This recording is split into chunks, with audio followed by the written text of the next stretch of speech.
Good morning, good afternoon, good evening from wherever you are listening to us. My name is Jacqueline Asimwe and I am hosting Footprints, a podcast of and about our senior citizens, their journeys, their stories, their highs, their lows, and their advice. We are very pleased to have you on Footprints today.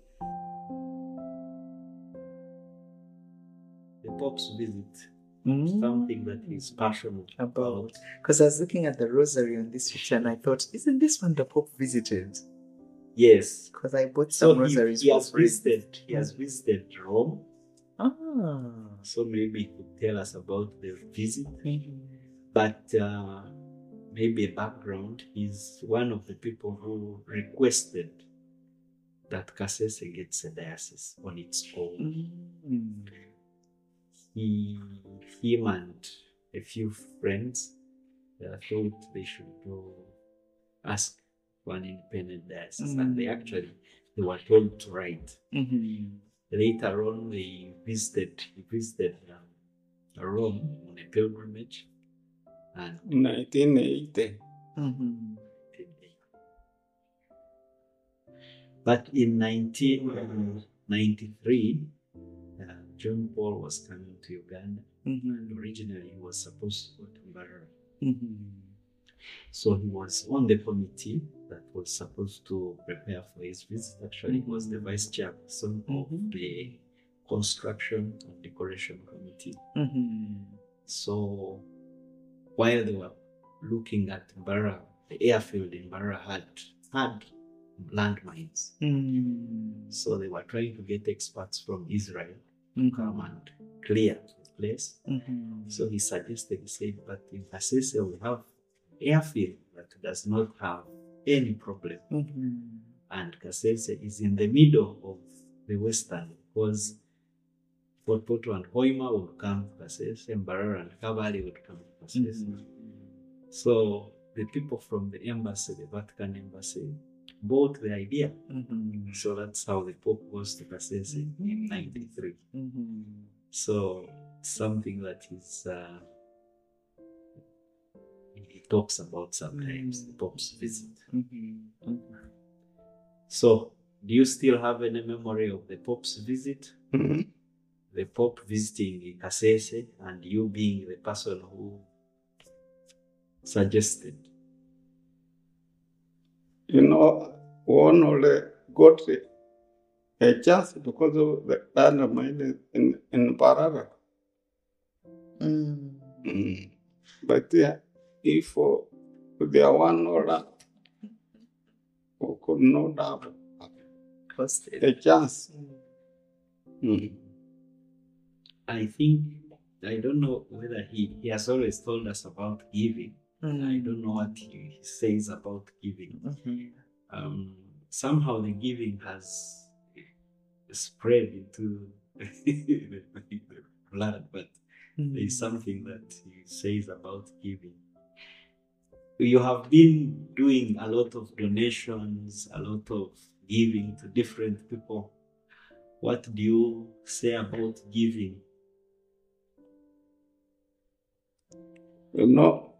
What thing is that you are able to assist someone, especially who are in need.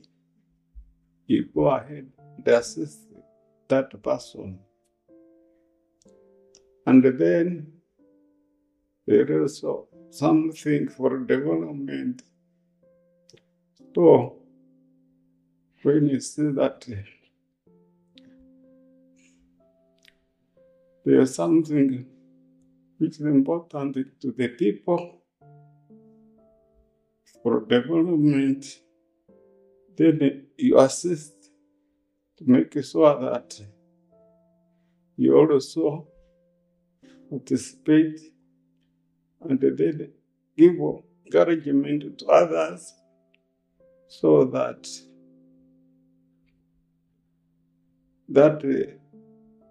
development will be for their needs and assist them to be And for the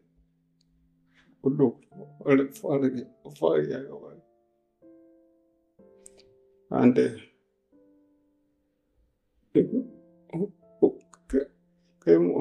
later on, you also benefit from it. So one is, because he was assisted, the person who assisted him was not related in any way. Yes. Just came in and helped. And he says, because of that, he finds it that you assist because you do not know the person you're assisting what, especially with education. For us growing up, we used to be so many in the home. Many of his, when either friend or someone would lose their parent, yes, they would bring so many children came and stayed with us, and many of them have grown into people who are important. So he keeps saying, you assist as much as you can. But also his generosity is a class apart. Yes. For us here, we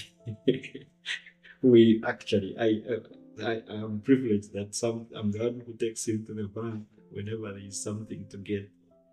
But when he gets the money, you can get surprised at who is being given the money, like random, out of the blue. We think you don't have to speak your problem when he's there, because it becomes his problem. Yes. Yeah, so he will surprise you with anything. Tell you, there is a certain, I know I have a worker I used to have at the farm, an old man, and whenever I would get food, he would ask me, who is at the farm? I said, there's an old man from Tisoro. So later on, I told him the old man retired and went back home. It's now in Tisoro. So one day we come from the bank and he says, can you send 50,000 to that old man in Tisoro? And he had never met him. Up to now, they have never met. But the son, who had tried to support one of the sons, he knew the son. So he said, this man, we should send some money. So he, up to now, when he has money, he used to support an orphanage,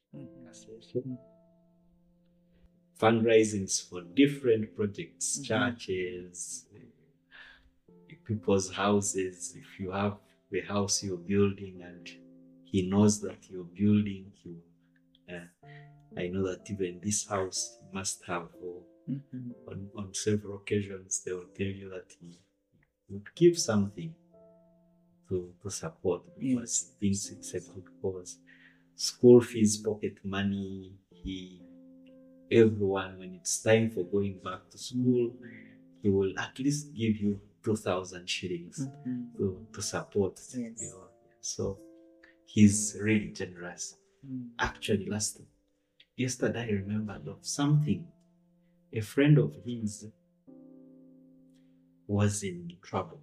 He had accumulated a number of debts, and he was imprisoned. But because of that, he asked that a building be sold to clear the funds. So there's a building that was sold just to clear it. Your father's building? Yes. Sold to clear somebody's debts? Yes. One of his good friends. Wow. Yes. So, people, which friends do you have? He came to visit us at school. He came to visit me at school, I think in senior 2, and asked, how are the cows? Because the cows had actually come from this. We said, do you take milk? And we said, no. The whole school said, So he told me, please go and pick a cow from home that is milking, so that these students can take some milk. Yes. Wow, we honor his story and legacy. It's really powerful that we'd have such generous people among us. And yeah, the many lives that have been touched, many who don't even know him, who will never know him. Yeah, it's an amazing story. Very amazing. And we are honored that he would even talk to us today. Yes, his story is it's just that you don't have the time, but it keeps building. If you came back another time, he will build on. When we were doing an interview for that book, we actually came here 4 times to pick his story. So every time, I think in the evening you'll remember, I think I did mention this. So he has suffered 2 strokes. Yes. And that's why his speech is he actually, I think he can, but then some words are, so he needs to wait a bit. Yes, the memory comes. And the amazing thing also for those that will listen to Footprints is that we will let them know that there is a book, and I wonder where they can get a book so that we promote this story, because it must be told. Yes. So where can people get so we have not put the books so much into, especially for Kampala. When we are writing, we shall travel to Kasese.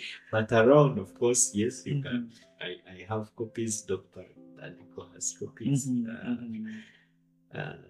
Kasese, they are there. Bookshop, Catholic bookshop. The reason we wrote the book was not commercial.